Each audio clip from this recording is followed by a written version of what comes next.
Good morning. Morning మ్యాగజైన్‌కి స్వాగతం. ప్రముఖ దినపత్రికలో వస్తున్న వార్తలు వెనక జరుగుతున్న పరిణామాలు చూద్దాం. ఈనాడు చూస్తే తెరుచుకున్న హార్ముజ్ అన్నటువంటి వార్తని హైలైట్ చేశారు. వాణిజ్య నౌకలన్నీ ప్రయాణించొచ్చన్న ఇరాన్ కాల్పుల విరమణకి గడువు వరకు వెసులుబాటు కల్పిస్తున్నట్టు ప్రకటన స్వాగతించిన ట్రంప్. అయితే ఒప్పందం కుదిరేదాకా ఇరాన్ దిగ్బంధాన్ని కొనసాగిస్తామని స్పష్టీకరణ.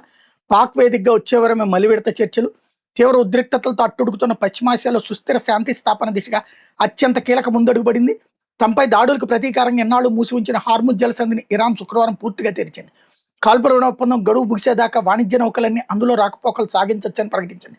ఈ పరిణామాన్ని అమెరికా అధ్యక్షుడు డొనాల్డ్ ట్రంప్ స్వాగతించారు.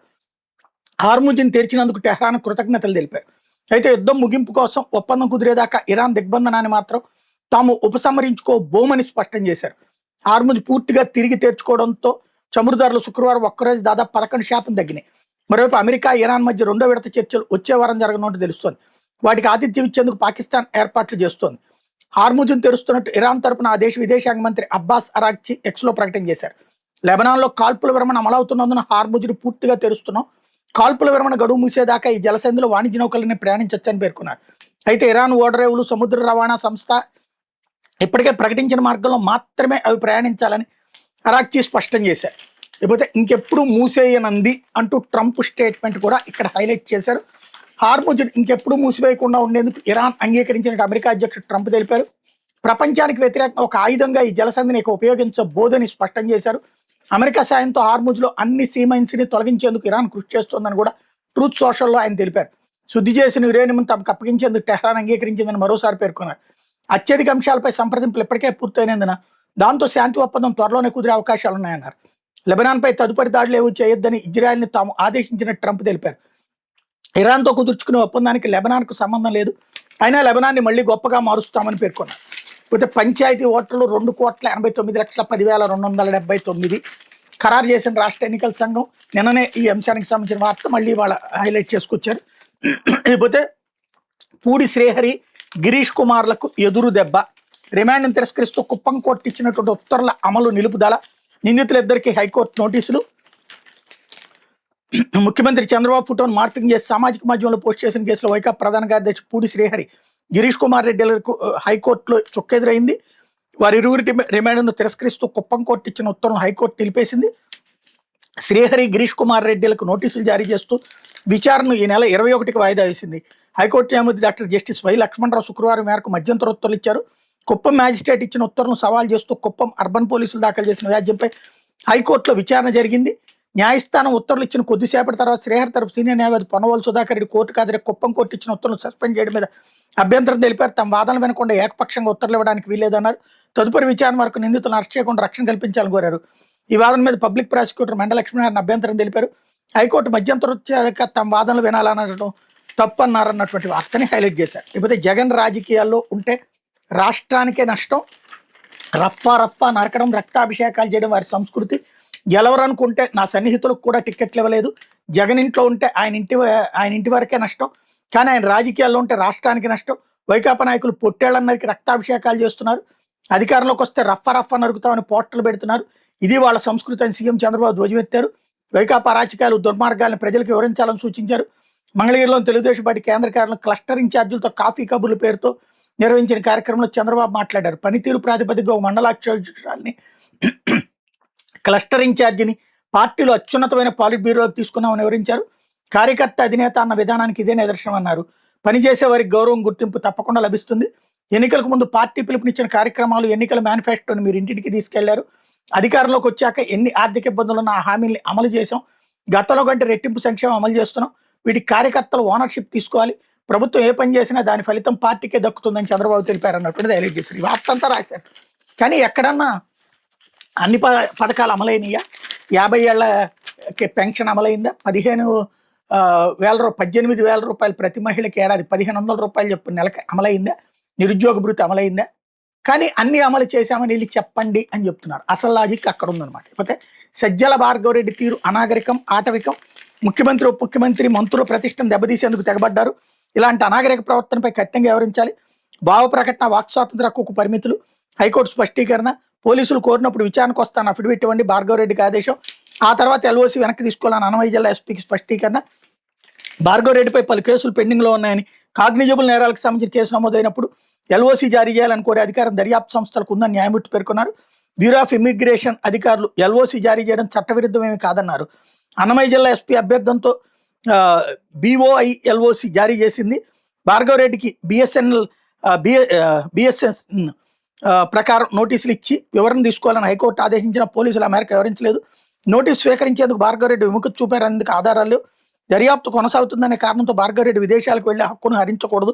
ఈ నేపథ్యంలో ఎల్ఓసి కొనసాగించడం సమర్థనీయం కాదన్నారన్నటువంటి వార్తని హైలైట్ చేశారు. ఇకపోతే నిమిషం ఆలస్యమైన సెట్లకి అనుమతించబోము. ఉన్నత విద్యామండలి చైర్మన్ మధుమూర్తి వివిధ యూజీ పీజీ కోర్సుల్లో ప్రవేశాలకు నిర్వహించే ఉమ్మడి ప్రవేశ పరీక్షలకు నిమిషం ఆలస్యమైన అనుమతించబోమని ఉన్నత విద్యామండలి చైర్మన్ మధుమూర్తి తెలిపారు. ఆయా సెట్ల కన్వీనర్తో శుక్రవారం ఆయన సమావేశం నిర్వహించారు. మధుమూర్తి మాట్లాడుతూ అభ్యర్థులు నిర్ణీత సమయం కంటే ముందే పరీక్షా కేంద్రాలకు చేరుకునేలా సూచనలు ఇవ్వాలి. విద్యార్థులకు ఇబ్బందులు కలగకుండా అన్ని చర్యలు తీసుకోవాలి. విద్యుత్తు, ఆర్టీసీ, వైద్య, ఆరోగ్య, పోలీస్ శాఖల సమన్వయంతో పరీక్షల నిర్వహణకు ఏర్పాట్లు చేయాలని చెప్పారన్నటువంటి వార్తని హైలైట్ చేశారు. ఏదైతే ఏపీ ఈ సెట్, ఏపీ పీజీ ఈ set, I set, law set, PG law set, Ed CET, PG set, EAP set, EAP set, వ్యవసాయం, ఫార్మసీ వీటికి సంబంధించినటువంటి అంశాలకు సంబంధించి ఈ ఆర్డర్లు వేశారు. లేకపోతే తెరుచుకున్న హార్ముజ్ వార్తను డీటెయిల్గా ఇచ్చారు. అట్లాగే దక్షిణ లెబనాన్కి తిరిగి వస్తున్న వేల కుటుంబాలు అంటూ ఇజ్రాయెల్ బేకర్ దాడులతో ఎన్నాళ్లు దద్దరిల్లిన లెబనాన్లో పరిస్థితులు మెరుగుపడుతున్నాయి. ఇజ్రాయెల్ లెబనాన్ మధ్య కాల్పుల విరమణ ఒప్పందం శుక్రవారం తెల్లవారుజాము నుంచి అమల్లోకి వచ్చింది. టెల్లవీవ్ జ్వలగాల దాడులతో దక్షిణ లెబనాన్కి బీరుట్ శివార్లను ఇటీవల వీడిన వేల కుటుంబాలు తిరిగి తమ స్వస్థలాలకు చేరుకుంటున్నాయి అన్నటువంటి వార్తని హైలైట్ చేశారు. లేకపోతే చంద్రబాబు నారాయణ పిటిషన్లపై తీర్పు రిజర్వ్. ఎస్ఐని భూముల జీవో కేసులో హైకోర్టులో ముగిసిన వాదనలు. రాజధాని అమరావతి ఎస్ఐని భూముల జీవో జారీకి సంబంధించి వైకాపా ప్రభుత్వంలో సిఐడి తమ పైన వచ్చేసిన కేసును కొట్టేయాలంటే ముఖ్యమంత్రి చంద్రబాబు మంత్రి నారాయణ 2021లో దాఖలు చేసిన వ్యాజ్యాలు శుక్రవారం హైకోర్టులో వాదనలు ముగిసిన తీర్పును రిజర్వ్ చేస్తున్న న్యాయమూర్తి డాక్టర్ జస్టిస్ వై లక్ష్మణరావు ప్రకటించారు. రాత్పూర్వక వాదనలు సమర్పించేందుకు ఇరువైపు న్యాయవాదులకు వీలు కల్పించారు. అమరావతి ఎస్ఐని భూముల విషయంలో ఉల్లంఘనలు చోటు చేసుకున్న నిబంధనలకు విరుద్ధంగా 2016 ఫిబ్రవరి 15 రాష్ట్ర ప్రభుత్వం జీవో 41 జారీ చేసిందని పేర్కొంటూ వైకాపా ఎమ్మెల్యే రామకృష్ణారెడ్డి 2021 ఫిబ్రవరి 24 సిఐడి అదనపు డీజీకి ఫిర్యాదు చేశారు. దాని ఆధారంగా సిఐడి 2021 మార్చి 12 చంద్రబాబు పి నారాయణ మీద ఎస్సీ ఎస్టీ చట్టం, ఎస్ఐడి భూముల బదిలీ నిషేధ చట్టం, ఐపీసీ సెక్షన్ కింద కేసు నమోదు చేసింది. ఆ కేసును కొట్టాలని వాళ్ళిద్దరు అప్పట్లో హైకోర్టులో వ్యాజ్యాలు దాఖలు చేశారు. శుక్రవారం జరిగిన విచారణలో పిటిషన్ల తరపు సీనియర్ న్యాయవాది సిద్ధార్థ లుద్రా తుది వాదనలు వినిపించారు అన్నటువంటి వార్తని హైలైట్ చేశారు. సుబ్రహ్మణ్యం హత్య కేసులో లక్ష్మీ దుర్గ ఒక చొక్కెదురు. దళిత యువకుడు వీధి సుబ్రహ్మణ్యం హత్య కేసులో ఎమ్మెల్సీ అనంతబాబు భార్య లక్ష్మీ దుర్గకు హైకోర్టులో చొక్కెదురైంది. తనపై అభియోగాలు నమోదు చేయకుండా ప్రత్యేక కోర్టును ఆదేశించాలంటే ఆమె చేసిన అభ్యర్థన హైకోర్టు తోసిపుచ్చింది. ఈ దశలో ఎట్లాంటి మధ్యంతర ఉత్తర్వులు ఇవ్వలేమని స్పష్టం చేసింది అన్నటువంటి వార్తని హైలైట్ చేసింది. ఇకపోతే సాక్షి వచ్చేటప్పటికి హార్ముజ్ తెరుచుకుంది అన్నటువంటి వార్తను వీళ్ళు కూడా హైలైట్ చేశారు. అన్ని రకాల వాణిజ్య నౌకల రాకపోకలకు ద్వారాలు తెరిచిన ఇరాన్ స్వాగతించిన అమెరికా, ఊపిరి పీల్చుకున్న ప్రపంచ దేశాలు, ఊపందుకున్న స్టాక్ మార్కెట్లు, కిందకి దిగి వచ్చిన ముడి చమురుదారులు. ఇరాన్ ప్రపంచ దేశాలకు శుక్రవారం శుభవార్త వినిపించింది. పర్షియన్ గల్ఫ్ జలాల మీదుగా పయనిస్తే నౌకలను తగలబెడతామనే బెదిరింపులకు స్వస్తి పలికేపై అన్ని రకాల వాణిజ్య నౌకల రాకపోకలకు హార్ముజ్ జలసంధిని బార్లా తెరుస్తున్నట్టు ఇరాన్ శుక్రవారం ప్రకటించింది. ఈ వార్త వినగానే ప్రపంచ దేశాలు చమురు సంక్షోభం బారి నుంచి బయటపడ్డాయని, ఊపిరి పీల్చుకున్నాయి. స్టాక్ మార్కెట్లకు సైతం కొత్త ఊపు వచ్చింది. అమెరికా స్టాక్ మార్కెట్ లాభాల్లో ట్రేడ్ అవుతున్నాయి. అనూహ్య డిమాండ్తో ముందస్తు కొనుగోళ్లతో ముడి చమురు ధర కొండెక్కగా తాజా వార్తతో ధర నేల చూపులు చూసింది. మార్చి నెలలో గరిష్టంగా బ్రెంట్ క్రూడ్ బ్యారెల్ ధర $119 పెరగగా శుక్రవారం శుభవార్త తర్వాత ఒక్కసారిగా $90 దిగొచ్చింది. ధర శుక్రవారం ఉదయం $98 ఉండగా హార్ముజ్ వార్త వెలువడగానే 10% పడిపోయి $88 చేరుకుంది. హార్ముజ్ గుండా నౌకలు రాకపోకలు మొదలు కానున్నాయని ఇరాన్ చేసిన ప్రకటన అమెరికా అధ్యక్షుడు ట్రంప్ స్వాగతించారన్నటువంటి వార్తని హైలైట్ చేశారు. అట్లాగే వెండి పసిడికి అమ్మకాల సెగ అన్నటువంటి ఇంకొక వార్తని హైలైట్ చేశారు. $5,700 తగ్గిన కిలో వెండి ధర, $1,600 నష్టపోయిన 10 గ్రాముల బంగారం ధర అన్నటువంటి వార్తని హైలైట్ చేశారు. ఇకపోతే ఇదే అంశానికి సంబంధించినటువంటి వార్తలు ఏదైతే మహిళా రిజర్వేషన్ బిల్లుకి సంబంధించి జరిగినటువంటి అంశం మీద జగన్ చేసుకొచ్చినటువంటిది బిల్లుల్ని అడ్డుకున్న పార్టీలు అన్నటువంటి ట్వీట్ ఇక్కడ హైలైట్ చేశారు. ఎక్స్ ఖాతాలో గణాంకాలతో మాజీ సీఎం వైఎస్ జగన్ పోస్ట్. ఇటు మహిళా బిల్లుకి సాకారం కాలేదు, అటు దక్షిణాదికి న్యాయం జరగలేదు. దీనిపై ఆ పార్టీలు ఆత్మవిమర్శ చేసుకోవాలి. 50% సీట్ల పెంపే దక్షిణాది రాష్ట్రాలకు ప్రయోజనకరం. 2011 జనాభా లెక్కలతో నష్టం, 2026 జనాభా లెక్కలు అమలైతే మరింత నష్టం. బిల్లులను అడ్డుకోవడంతో దక్షిణాది రాష్ట్రాల ఎంపీ సీట్లు తగ్గే ప్రమాదం, అలాగే ప్రాంతీయ అసమానతలు తావివద్దంటూ లోక్సభలో వైఎస్ఆర్సీ పక్ష నేత మిథున్ రెడ్డి సూచన, డీలిమిటేషన్ దేశ నిర్మాణ ప్రక్రియలో ఉండాలి, కమిటీలో ప్రతిపక్షాలకు ఖచ్చితంగా చోటు ఇవ్వాలన్నటువంటిది హైలైట్ చేశారు. అయితే నారీ సారీ అన్నటువంటి వార్తని ఇక్కడ హైలైట్ చేశారు.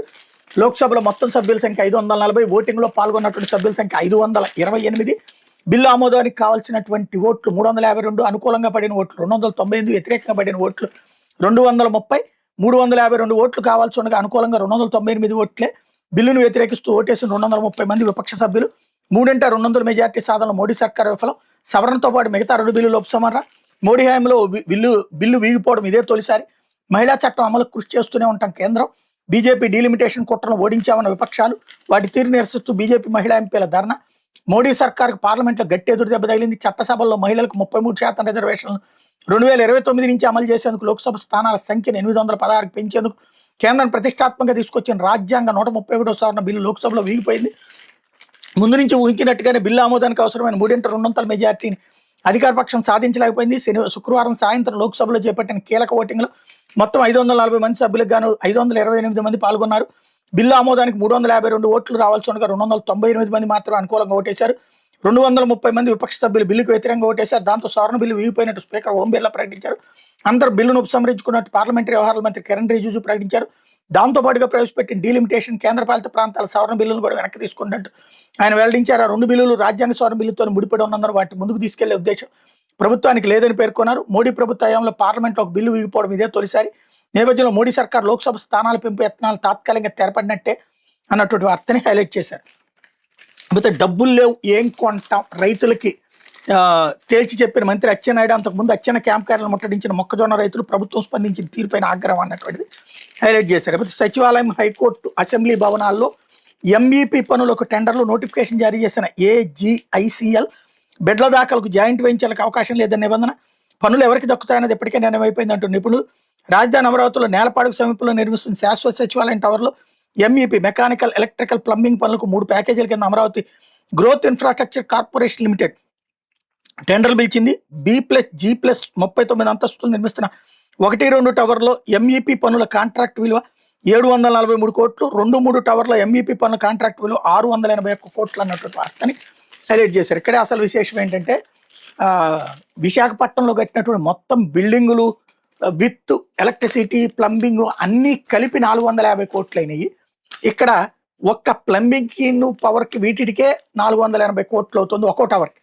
లేకపోతే ఆంధ్రజ్యోతి విపక్ష విజయం అన్నటువంటి వార్తని హైలైట్ చేశారు. 2/3 మెజార్టీ లేక వీగిన మహిళా బిల్లు, డీలిమిటేషన్ బిల్లు వెనక్కి. ఓటింగ్లో పాల్గొన్న 528 మంది సభ్యులు, అనుకూలంగా 298, వ్యతిరేకంగా 230 అన్నటువంటి హైలైట్ చేశారు. అట్లాగే రాజ్యాంగంపై దాడిని తిప్పికొట్టాం, దేశ ఎన్నికల చిత్రపటాన్ని మార్చేందుకు ప్రభుత్వ కుతంత్రమే బిల్లు, మహిళల పేరుతో ఎన్నికల వ్యవస్థను కూల్చే కుట్ర. మోడీ సర్కార్ ప్రవేశపెట్టిన రాజ్యాంగ సవరణ బిల్లుకు మహిళా కోటా బిల్లుకు సంబంధం లేదు. వచ్చే 15 ఏళ్ల దాకా కొలగన్నకు ప్రాతినిధ్యానికి సంబంధం లేకుండా చేయాలని సర్కారు వచ్చిన ఈ బిల్లును ఎట్టి పరిస్థితుల్లోనూ ఆమోదించాం.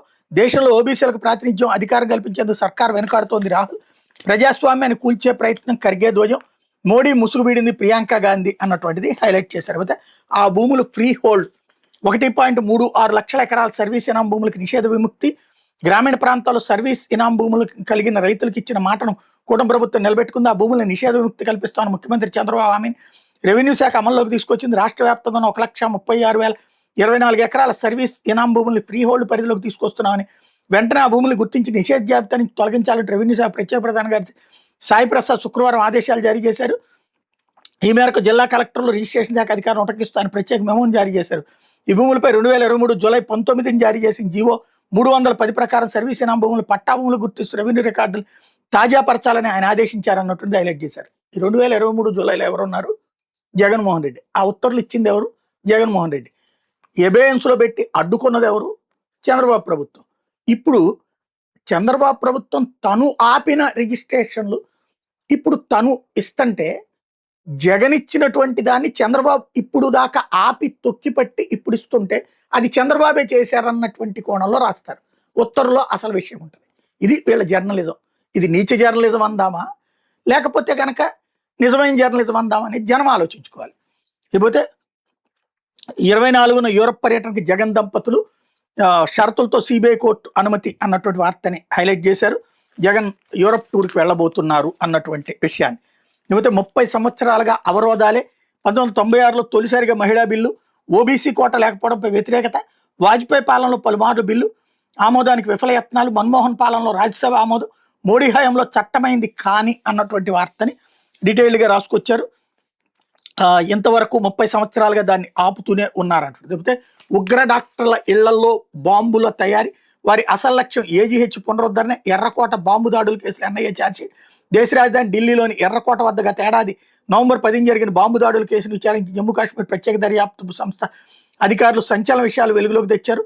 డాక్టర్ల నేతృత్వంలో ఉగ్రవాద ముఠ అసలు లక్ష్యం మరో ఉగ్రవాద సంస్థ అన్సార్ గజ్వత్ ఉల్ హింద్ ని పునరుద్ధరించడం వెల్లడించారు. తమ నివాసాలని వైద్య విద్యా సంస్థలు బాంబుల తయారీ కేంద్రాలకు మలుచుకున్నారని తెలిపారు. అత్యంత సులభంగా లభించే ముడి పదార్థాలు వినియోగించి ట్రై అసిటోన్ ట్రైపరాక్వైట్ వంటి పేలుడు పదార్థాలను తయారు చేస్తున్నట్టు గుర్తించామని పేర్కొన్నారు. ఈ కేసుకు సంబంధించి తాజాగా దాఖలు చేసిన ఛార్జ్షీట్లోని కీలక అంశాలు వెల్లడించారన్నటువంటి వార్తని హైలైట్ చేశారు. ఇవి దేశవ్యాప్తంగా జనగణన ప్రారంభం, 140 కోట్ల మంది కోసం 30 లక్షల మంది సిబ్బంది అన్నటువంటి వార్తని హైలైట్ చేశారు. ఇకపోతే డీలిమిటేషన్ బిల్లులో పీఓకే ప్రస్తావన, ఇది రెచ్చగొట్టే చర్య అన్న పాక్. భారత్ తాజాగా లోక్సభలో ప్రవేశపెట్టిన డీలిమిటేషన్ బిల్లుపై పాకిస్తాన్ అభ్యంతరం వ్యక్తం చేసింది. ఈ బిల్లులో పాక్ ఆక్రమిత కాశ్మీర్కి సంబంధించి పొందుపరిచిన నిబంధనలను పాక్ విదేశాంగ శాఖ తీవ్రంగా ఖండిస్తూ ఇవి అంతర్జాతీయ చట్టాలను ఉల్లంఘించేలా ఉన్నాయని ఆరోపించింది. పాక్ విదేశాంగ ప్రతినిధి తాహిర్ అంద్రాబి శుక్రవారం ప్రకటన విడుదల చేస్తూ ఈ బిల్లును కేవలం రాజకీయ స్వలాభం కోసం భారత్ చేస్తున్న ఒక రెచ్చగొట్టే చర్యగా అభివర్ణించారన్నటువంటి వార్తని హైలైట్ చేశారు. ఇది దినపత్రికలో వచ్చిన వార్తలు వెనకాల జరుగుతున్నటువంటి పరిణామాలు.